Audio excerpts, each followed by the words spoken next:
afternoon and welcome to Let's Grow Shopping. The wind, great for hanging the washing out, terrible for veggie gardens. I'm facing you in a roughly southerly direction. That way is the east, that way is the west. 2 weeks ago the wind was coming from the east and we had the freeway and the Pacific Highway are to our east as well, and you can hear them and they're quite loud on a calm day. About 2 weeks ago the weather changed completely. Now the wind's from the westerly direction, northwest west. You can't, even when it's still, you can't really hear the freeway because there's ever such a slight breeze from the west, and it pushes all the sound that way instead of this way. And yeah, it's created havoc. It's caused havoc in the garden. The view behind me is fantastic to relax and look at, but terrible in an exposed way for growing veggies and fruit. The raspberries behind me that were growing fantastically 2 weeks ago are now looking, it's been like 24 degrees and blowing a gale for a week, and they're looking parched and dried out and desiccated and just not doing too well at all. We've given them a big prune because all the leaves are going yellow. Yeah, really struggling, and in a very exposed spot as well. So it's not for no reason did the English build walled veggie gardens. So if you're looking to build a garden, you need to protect it as much as possible from wind like this. Windbreaks all around, layered windbreaks if you can, which means double layers of maybe trees, and trees are perfect for a windbreak rather than a wall or a fence. You want filtered breeze to come through, not full-on gales. And if you have a brick wall, the wind will go over the brick wall and create turbulence on the other side, which again is no good for your garden. So yeah, you want filtered breezes, like slatted fences and trees are perfect. And if you can do a slatted fence and a layer of trees, even better. So yeah, putting the layers together makes the world of difference. So if I walk across the front of our garden, we've got the garden beds on the verge, which is one layer of trees.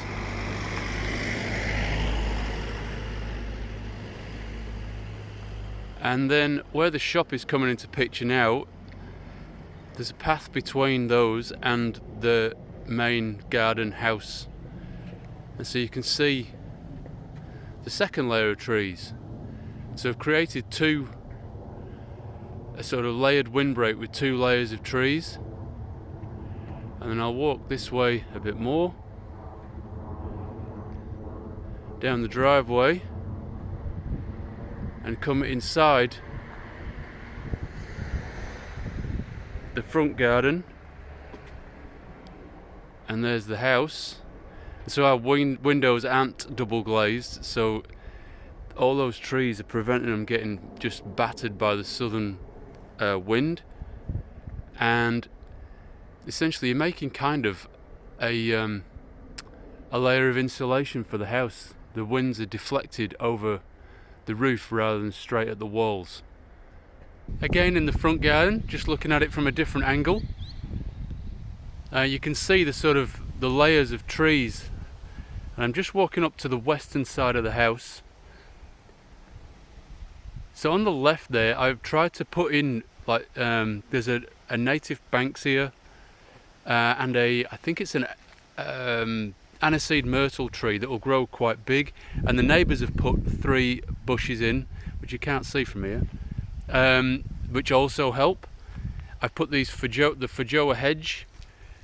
There's 3 feijoas just in front here. The banksia is off over to the left with the myrtle tree, and the wind from the west whips down that side of the house that you can see in the centre of the picture. And so part of my intentions for this side was to break up that wind, and you know, if I'd have put rows of trees in the same plane as the house, that would have just sort of funneled the wind straight down the side of the house. So I'm going to go to the other end of this path and try and illustrate what I was aiming at when I was designing this little orchard bit. So this is it from the opposite side. I'm looking straight where I was standing before, and you can see in the middle of the picture here what looks like, well, it is a fig tree. It doesn't just look like a fig tree, it is a fig tree. And I was trying to make the path sort of wavy like this, with trees jutting out into it from both sides, so that it broke the sort of straight line of the wind up. I don't know how successful I've been, but the fig tree is right in the middle to sort of try and break up all that wind flow. And the Tahitian lime to the right here, I wanted it to come out a bit further, but you never really know what it's going to be like when it grows up. And on the left is a strawberry guava, which again I wouldn't have minded coming out a bit further. But yeah, I've tried to break this direct flow of wind with a wiggly path, and so that's another way of mitigating harsh wind flows going through parts of your house and garden. And then looking at the back garden, you can see those two massive trees which are actually next door. If I'm trying to make a windbreak for the east or the west, it's where my neighbours are. So it's very dependent on what they have to make a layered windbreak. You want to be most productive in your garden. Your plants are going to go right to the boundary. But those two trees in next door do a great job of insulating or sort of breaking up the wind from the east in my garden. And then if I pan round to the west, there's a row of banana grass, which B-A-N-A grass, and that is a windbreak and a screen from next door, and so that breaks up the wind also. So what looks like a really thin layer of plants can be a really significant windbreak. So don't let that fool you. It'd be better if I had a row of trees and a row of banana grass, but because that's the edge of my boundary, that's not quite the case there yet. There are two coffee trees down there which I'm hoping will grow up, but they prefer being in sheltered spots. And eventually there's probably going to be a house right next door to that, on the other side of that banana grass, which might perform a bit of a windbreak act. On the other side of that banana grass used to be like, I don't know, 4 or 5 story tree, and they've demolished that to make way for the house that's going to eventually be there. And so that used to be a really good windbreak, but now there's not much. So that side of my property is really exposed to these winds. The other factor about that tree is that it shaded my garden all winter. And so my fruit trees have benefited from that tree disappearing because they get started earlier. The sun hits them earlier in the season, but the wind factor has increased.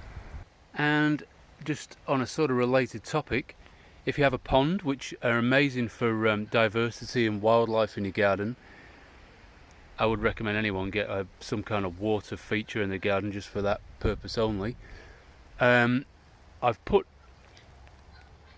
a Zola in, and it's a bit of a nightmare. Well, it is a nightmare for the natural water sources, but if you have a pond then it's never going to reach the natural water course.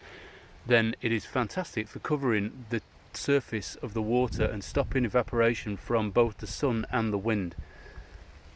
The wind is very, I think on a hot day, a hot windy day, the wind factor probably doubles the effective temperature. It just whips and desiccates the moisture out of everything. Yes, amazing. And on top of that, the azolla, my chickens eat it, and it's great for compost as well. So I pull probably a bucket of azolla out of this pond every week to free up some of the surface to let oxygen come into the water a bit more and light. But in this kind of weather, I leave it and just let it cover the surface, and I'll scoop it out next week when the weather's a bit calmer. But I hope you enjoyed that, and I will see you again shortly.